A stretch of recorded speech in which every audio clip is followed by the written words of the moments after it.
"Hey, you stay away from places like this." I was told this by Nick, a supervisor from the same company, just the other day. I had taken a paid leave for today, and he had already made a snide remark about it. Yet here we were, running into each other unexpectedly. The man standing next to him looked like he couldn't possibly lead a decent life. I wanted to run away. In desperation, I maintained minimal defense, but this only ended up infuriating the man even more. Behind me was my wife, looking anxious. We found ourselves in a dire predicament, but the situation took a drastic turn with the appearance of a certain woman. Later on, this incident would profoundly change the lives of Nick and the mafia man. My name is Kevin. I am 38 years old, a regular office worker in a small to medium-sized company, and I hold the position of section head. I have a wife who is 3 years younger than me, but we don't have children. Right after we got married, my wife was diagnosed with a disease that led to the complete removal of her uterus. This meant that it was no longer possible for us to have children. I thought living just the two of us wasn't too bad, but after the surgery, my wife was quite distressed and often threatened to divorce, blaming herself for ruining my life. Honestly, those days were like living through hell. But by facing my wife head-on and having numerous discussions, we managed to find peace even without children. Going on trips together or enjoying slightly expensive dinners made me feel completely happy. Gradually, my wife started to recover, and around the time I was promoted to section head, an incident occurred. Just before this incident, the previous department head had retired. Sitting in that empty department head seat was Nick in his mid-40s. He was selected to be the department head, but Nick was the nephew of the CEO, Mr. Yale, who had joined the company through connections. Nick, who believed strongly in educational elitism, refused to entrust important tasks to employees with only high school diplomas, delegating only basic tasks to those with college degrees. Naturally, the less educated employees were angry at this unfair assignment of work, while the college graduates complained of the abnormal increase in their workload. Yet all Nick did was shout, "If you have a problem with my methods, leave right now." Remember, I am the nephew of Mr. Yale, and he showed no signs of listening. Since then, Nick began to decide everything based on educational attainment. When a high school graduate tried to attend an important meeting with a client, Nick would say, "You're pointless." A high school grad shouldn't be sticking their nose into this and arbitrarily make changes. Or when a college graduate helped a high school graduate employee, he would say, "Don't pamper them. You are a college grad. You shouldn't need to help such people." Thanks to Nick's arrival, our department became chaotic, and now someone quits almost every month, leading to an abnormal situation. The reason Nick can continue to be arrogant is that our office is a branch, not the main headquarters. Mr. Yale, his uncle, is based at the headquarters and seems to be abroad often, focusing on globalization efforts. Furthermore, our branch manager, Mr. Harvey, is conservative. At first, everyone complained to Mr. Harvey, but now no one does anymore. Mr. Harvey would say, "Endure it." He's the nephew of Mr. Yale, and wouldn't deal with our complaints at all. That's why, unwillingly, we had to accept Nick's tyranny, and our workplace became a place where hardworking people suffer. Thus, those who work earnestly are the quickest to leave. While we do recruit new employees, the people who could train them have left, so no one can teach them. Even if someone could teach, Nick would say, "Don't learn from anyone but a college graduate," and appoint some college-educated employee as the trainer. Consequently, college graduates not only have a heavier workload, but now also have to train new hires, leading some to mistreat the newcomers. This means that the new hires don't develop well, and within 2 or 3 months they leave, worsening the atmosphere further. Employees who can't leave are mostly those with families. They need money for their children's education, their wives are expecting, or they are paying for their parents' care in nursing homes. Everyone has such circumstances, and quitting at such a time would put their families in trouble. Nick knows this and seems to exploit it. If something happens, he would tell the male employees, "If you run away, your wife and kids will suffer, won't they?" And to the female employees, "In this day and age, no one would hire a woman with kids like you if you leave such a good company." Everyone is looking for a job change, but it's hard to find a good place, and knowing that others will suffer if they leave makes it difficult for them to actually quit. I am one of those people. Recently, my wife and I have been planning something, so I cannot afford to be unemployed. Additionally, our income greatly affects our plans. Therefore, I absolutely have to find a company that offers better conditions and is okay in terms of salary. It's hard to find such a company, and my job hunting efforts aren't going well. This method of Nick's, taking employees' families hostage, puts everyone under immense stress. Gradually, the branch's performance started to decline. Annoyed, Mr. Harvey forced us into unreasonable overtime and mandated work on holidays, creating a chaotic situation. I was living amidst the uncertainty. Perhaps due to such a lifestyle, my spirit was considerably drained. But then, unexpectedly, I received a call from someone. It was from my mother, who lives far away with my sister. "Mike's 3rd death anniversary is coming up, so come back home. And isn't Kate's birthday soon? She's always been so focused on the house and hasn't married, always staying single. Let's at least celebrate with just us."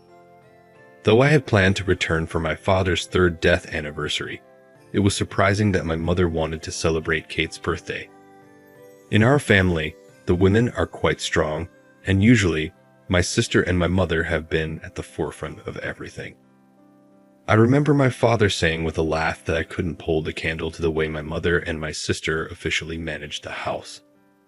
Of course, my wife was invited too, and when I checked with her, she was happy about it.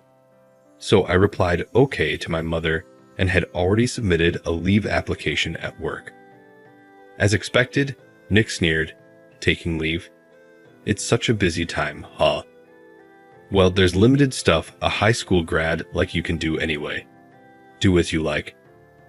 At least we had planned to take leave on Friday, fly back with my wife, and meet my mother at a restaurant she had chosen on Saturday night.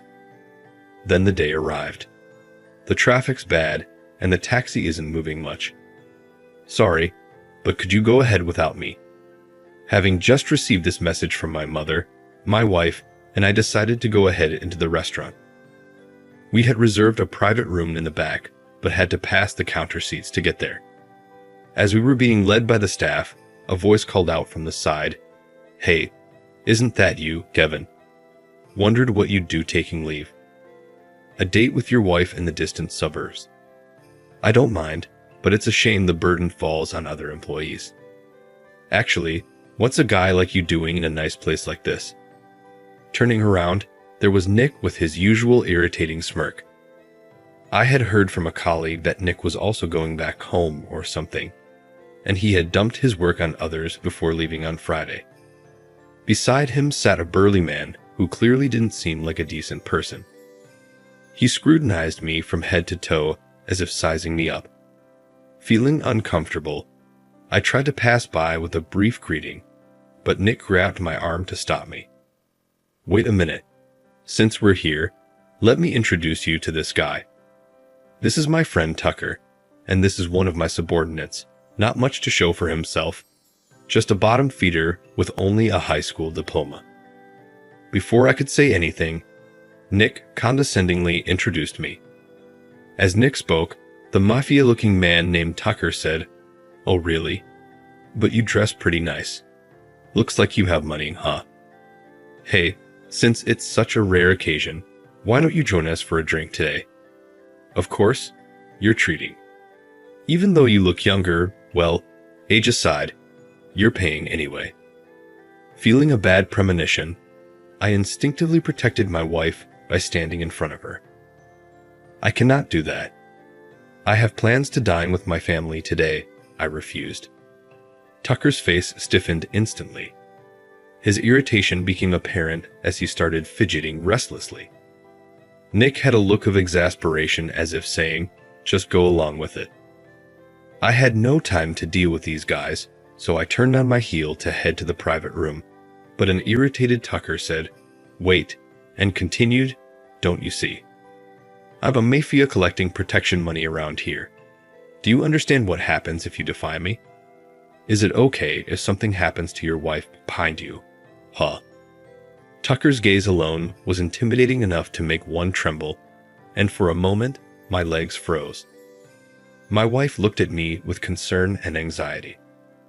I could simply give Tucker and Nick some money to resolve this for the safety of my wife, but it didn't feel right to yield to such tactics. I struggled to control a strong impulse and responded firmly, "No matter what, I will not comply with your demands." Just as I spoke, Tucker, seemingly reaching his limit, abruptly stood up from his chair. "What are you doing?" A commanding voice echoed through the small restaurant. Everyone's gaze shifted to the entrance, where a petite woman was standing. Startled, I checked the time. About 5 minutes had passed since we entered. Wearing large sunglasses and sporting nearly blonde long hair, she exuded an impressive aura. For a moment, I thought I saw Tucker's eyes waver. Meanwhile, Nick, unaware of who the woman was, shouted at her, "Who are you, lady? Outsiders should keep their mouths shut." Ignoring his words, the woman approached us with a click of her high heels. Then to me, she said, "You, if you're even the son of Mike, you need to pull yourself together. I feel embarrassed as your sister." Surprisingly, I was the one being scolded. Scratching my head, I apologized, "Sorry, Kate." At that, Tucker let out an almost scream-like shout, his sister. To Nick, it must have seemed irrelevant that the sister I was going to have dinner with had appeared. But to Tucker, my sister Kate seemed to be someone special. He started trembling as he looked at her. Nick was taken aback and asked him, "What's wrong?" Ignoring Nick, Tucker greeted her energetically, "Kate, it's been a while." Kate slightly shifted her pitch-black sunglasses to look at Tucker and burst out laughing. "Oh, it's you, Tucker. I was wondering who dared mess with my brother and sister, huh?" By the end of her sentence, her expression had turned serious, and Tucker seemed only capable of trembling. Nick, still not understanding the situation, looked back and forth between us. As Tucker desperately told him, "Nick, you better apologize. It's for your own good," Nick seemed to grasp what was happening. Nick slowly apologized to her. Sighing, she turned to Tucker and asked, "Who taught you to be a nuisance to others? Me or Mom? Surely not Dad, right?" Tucker shook his head vigorously, denying her words. Nick whispered to Tucker, "Who is this woman?" Eyes wide, Tucker corrected him. "How dare you say this woman? She's the underboss of our mafia family." Realizing everything, Nick trembled as he uttered, "Even a woman and the underboss of a mafia family?" This was a sensitive point for her. At Nick's words, her eyebrows twitched and her face contorted with displeasure. Though Tucker had been pale with fear before, now his face turned completely white. Indeed, as Tucker said, she is the underboss set to take over the top spot of a mafia family. She is actually feared by the members. Typically, men dominate the top ranks of the mafia, and many might have heard of the term gangster's wife. When our father was the head, our mother was that gangster's wife. But after his sudden death, she temporarily became the acting head. Of course, there were calls for me, the eldest son, to be the next head, but I stepped down. Marrying a civilian wife and not wanting to involve her were my main reasons. But I also believed I lacked the ability to lead a mafia family. Despite some insistence on having a male head, it was Kate who silenced them with her capability. She has always been tough, with a strong sense of justice and a deep love for family. She might have been looked down upon for being a woman, as Nick said, but she brushed off those words and secured her position. She had faced many challenges, but they only made her mentally stronger, and she is now eager to relieve our mother of her burdens. Now, no one dares to belittle her as just a woman. Everyone knows she dislikes that term, and all members of our mafia family agree that she is the rightful next boss. Tucker repeatedly begged for forgiveness from her, and Nick, having heard the conversation, realized she was no ordinary woman. For once, Nick's arrogance faded, and he trembled noticeably. Then, in contrast to my formidable sister, a carefree voice sounded, "Sorry I'm late." Oh, what's this? Needless to say, it was our mother. Tucker, regretting messing with me, looked at me with teary eyes. My mother quickly grasped the situation and turned to Tucker, asking, "Aren't you the boy from back then?" It seems quite tense here, but can you explain what's happening? Overwhelmed by my mother's commanding aura, Tucker kept apologizing. To a confused Nick, I explained, "As you can see, Tucker is a member of the mafia family led by our mother, the current head, and my sister, the next head." Tanner stared at Kate and me, his teeth chattering. With a sigh, Kate suggested, "Let's not disturb the other customers here. Let's talk in the private room in the back." Tucker, looking utterly deflated, had no choice but to agree. Nick, having relied on Tucker's authority, clearly lacked the courage to challenge someone who even Tucker obediently followed. He replied in a voice as faint as a mosquito's and followed us timidly. We took our seats and ordered drinks. After hearing some of the situation from Kate, our mother spoke to Tucker in a low, grave tone. "How dare you disgrace our family's name in such a place? The worlds of the street and the mafia are different. You should know better." The usual swagger drained from Tucker as he faced the stern reproach from our mother, the current head of our family. He was profusely apologetic. Next, my mother turned her attention to Nick, who was frozen in place, not moving an inch. Having no courage to fight against them, Nick looked down, sending me a look as if begging for help. I'm sure Nick also believed that I wouldn't come to his rescue, but he knew all too well that it was only now, after he had repeatedly been sarcastic towards me, that he found it convenient. Indeed, the way Nick looked at me seemed less hopeful and more like a faint glimmer of hope. In the worst case, he might be crushed by our family. If Mr. Yale ever found out about this, Nick could be demoted from his managerial position for colluding with the mafia. As the saying goes, the eyes are the windows to the soul. Nick spoke volumes with his eyes alone. I sighed softly and spoke to my mother, who looked like she was about to explode in anger. It's partly my fault. I should have stood up for myself instead of backing down. Both Nick and Tucker looked stunned, as if they had never expected me to defend them, their faces showing a glimmer of hope. Kate then said to me, "Are you showing them mercy? From what I just heard, that person looked down on you just because you only finished high school and practically humiliated you in public. You're still going to forgive him?" Nick, at a loss for words, tightly closed his eyes. Tucker started to look visibly nervous. My mother remained silent, observing the situation. I slowly began to speak, sharing my thoughts. I don't like conflicts. You two should know this best. Don't resolve matters by force, but by dialogue. Wasn't that Dad's favorite saying? I may not be as strong as you and the others, but I can engage in dialogue. With that, I straightened my posture and looked Nick in the eye. Nick seemed momentarily confused, but then returned my gaze seriously. You were anxious, weren't you? Being the nephew of Mr. Yale, you feared not being taken seriously. And your focus on academic credentials stems from your own struggles to pass entrance exams for a prestigious university. While that's an achievement to be proud of, it doesn't mean that all employees who didn't go to college have given up or dropped out. Isn't society about understanding and respecting each other, helping one another? Nick had nothing to say in response. Instead, Tucker spoke up. I'm sorry. I was just bluffing. Like Nick, I have a sister suffering from a chronic illness, and Kate helped with the medical expenses. I wasn't aware of that.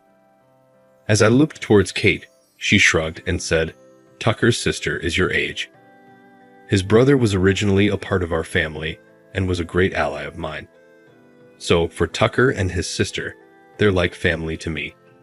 I helped out with the medical costs with my own money and some from our mother. It's my way of returning the favor since his brother always stood by me, even when I felt isolated." While I was surprised to hear about this connection between her and Tucker, it seemed just like her to go to such lengths. My mother also silently approved of what Kate was doing as the next head of the family. Tucker apologized again for his misconduct. Even though I was unaware, I ended up repaying your kindness with betrayal. You said you would cover the full amount, but I'll work and pay it all back. Before Kate and my mother could respond, I said, "There's no need for that." Tucker looked back at me, surprised. I continued to express my thoughts. "Indeed, what you did could have tarnished our family's reputation. I live in the civilian world now, detached from the family business, but such actions could inconvenience Kate, my mother, and the members, especially your brother." Pausing for a moment, Tucker seemed to take my words to heart, giving me a serious look. I added, "But you've managed to apologize properly. Normally, one might make excuses to justify their actions. You could easily say that since I'm no longer involved with the family business, it's none of my business, but you didn't resort to such tactics. Instead, you admitted your mistakes openly.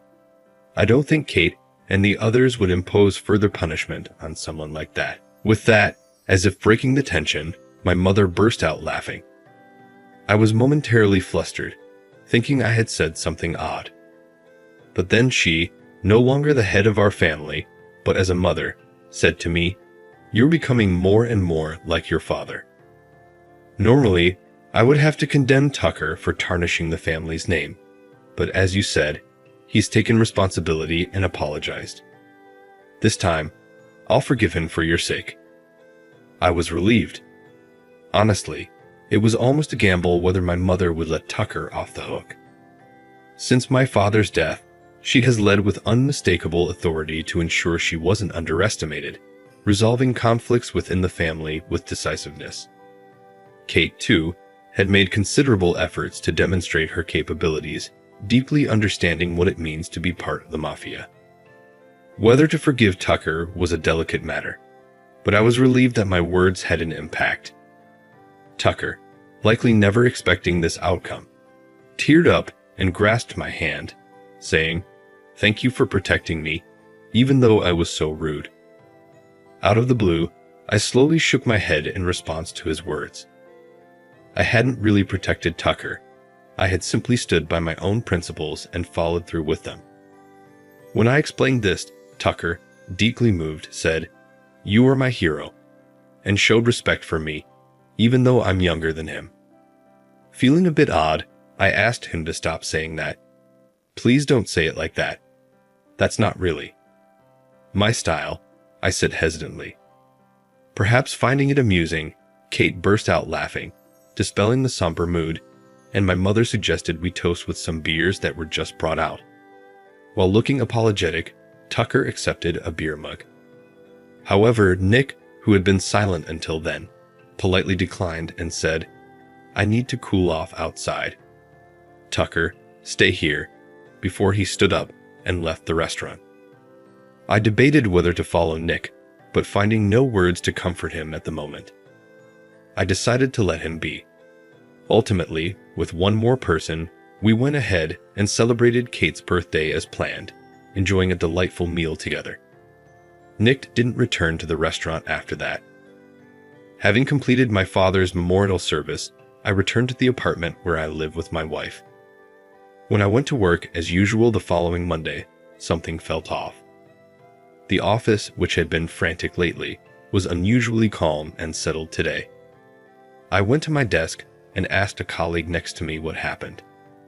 Apparently, Nick had been transferred or something, and someone who came in temporarily this morning was now in charge.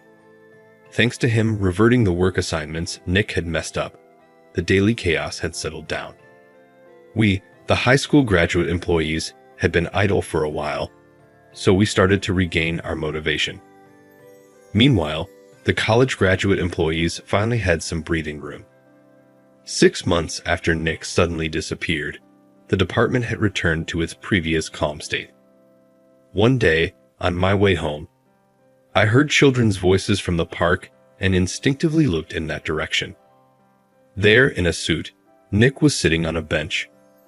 I hurried over and called out, "Nick." He turned around in surprise and smiled weakly. It was a surreal scene. 2 middle-aged men sitting on a park bench, but I didn't mind and listened to Nick. "I've never met someone with a heart as clean as yours, and it made me feel ashamed of myself. Everything you said back then hit the nail on the head." I was panicking, resenting the high school grads for not having it as tough as me, just fueling my own competitiveness. That realization made it impossible for me to go back to the office. He accepted a cup of coffee I bought from a nearby convenience store. As he thanked me and drank it, Nick's profile looked somewhat lonely. Right after that incident, he confessed everything he had done to his uncle, Mr. Yale, and asked for a disciplinary leave of his own accord. Starting that Monday, Nick had taken voluntary leave and proceeded with his resignation without telling any of us. Apparently, he couldn't face us. He had been job hunting since then, but it wasn't going well. Realizing how much he had relied on connections for his job before joining our company, he had been living as a part-time worker, having quit a well-known company within a year despite graduating from a prestigious university. Unable to cope with the reality that there were always bigger fish, worried about such a nephew, Mr. Yale had given him a chance at our company. Lost for words, I hesitated. But then, Nick, in contrast to his earlier demeanor, smiled brightly and said, "I've realized just how flawed I am. I can't stay here. I've decided to apprentice under the owner of the restaurant where Tucker works. It's a fresh start, but this time I feel like I can pull it through." Surprised by his story, it turned out that Tucker had stopped his half-hearted involvement with the mafia family and started working as a restaurant chef. That place was a restaurant his sister used to visit when she was healthy. He was determined to make meals for her once she was allowed to leave the hospital or come home temporarily. Of course, Kate hadn't billed him for the medical expenses, but Tucker had decided to save up a significant amount to repay her someday. Inspired by Tucker's actions, Nick decided to join him as an apprentice for his own self-reflection. The restaurant owner was short on hands and grateful for the help, and Nick was set to leave by plane the next day. "This is probably my last time wearing a suit and walking through the city. I sat here because the sunset looks the most beautiful from this spot," he explained. After listening to him, various words came to mind, but what I needed to say to Nick right then weren't words of consolation or encouragement. Slowly, I raised my head and looked towards Nick, saying, "Take care." Surprised by my unexpected farewell, Nick briefly showed a stunned expression, but quickly smiled and replied, "Yeah, I'll be off then. You take care too." 3 years passed. I visited my hometown again and knocked on the family home's gate. Instead of the typical scene of underlings lined up, I leisurely walked down the path leading to the house, taking in the view of the garden. Upon seeing us, my mother immediately brightened up with a big smile and exclaimed, "Welcome back." Then, without paying much attention to me, she immediately turned to my wife and said, "I know it's been tough, but please continue to support him." My wife responded with a smile and handed a precious baby she was carrying to my mother. Carefully cradling her, my mother looked at her peaceful sleeping face and said, "Hello there, Grandma's here." Yes, we had welcomed a new life into our family. Since my wife doesn't have a uterus, this child isn't our biological offspring. Although the child came to us through special adoption, she's already an important part of our family. We had been planning this special adoption for a long time. The screening was rigorous, and there were many couples waiting for a child, so it took over 3 years for our turn to come around. But having finally been able to welcome a child into our family, we brought her to my mother, who had been looking forward to this moment. In fact, the child's birth mother was from this area, which was one of the reasons we moved here after the adoption. It took a while for us to settle down and for me to feel comfortable showing the child to my mother, but she was visibly overjoyed to meet her grandchild. My wife also gazed lovingly at our child. For me, it wasn't important whether the child was born to my wife or not. What mattered was that this child had come into our lives, and I felt it meaningful to raise her as our own. My mother felt the same, and even Kate, who joined us later and is typically known as a formidable figure in the mafia, wore a gentle smile. Children are remarkable. For the sake of this child's future, I would sever ties completely with my mother and Kate. My wife and I had many doubts about this. After all, it wasn't my idea, but one that my mother and others had decided upon after months of deliberation following the child's arrival. We decided to respect their decision. Thus, today was the first and last day for my mother and others to meet this child. Given the circumstances, we left the child with my mother for a while, and my wife and I went to a restaurant. It was just past the busy lunch hour, so the restaurant was quiet with few other customers. As we entered, we were greeted with a hearty welcome. As we took our seats, a familiar face, now a waiter, brought us a menu and cheerfully said, "Long time no see. Today's special is grilled chicken made by Nick. It's really the best." My wife and I burst out laughing, and from the back of the kitchen came Nick's embarrassed shout, "Stop it, that's not my special." The restaurant owner joined in the laughter, and I could tell that these three had built a good relationship. Tucker's sister was still hospitalized, but she had recently been granted temporary leave and had come to this restaurant to eat some of Tucker's specials. Tucker's dream had come true, and it seemed he now had a new goal: to open a new restaurant with Nick. How these two became friends was still a mystery, but it was clear they were bound by an invisible strong bond. After finishing our meal and getting ready to pay, I encouraged them, "Keep up the good work." Nick, who once had a troubled expression, and Tucker, who used to tremble in fear, were no more. Both responded with bright smiles. Yes, life exists as uniquely as there are people, and if one were to look into their history, they would find a mix of highs and lows. Feeling that I had glimpsed a part of that, I felt strangely moved. I would now build a life with my newly adopted daughter and my family. With that prospect of future joys, my wife and I left the restaurant hand in hand.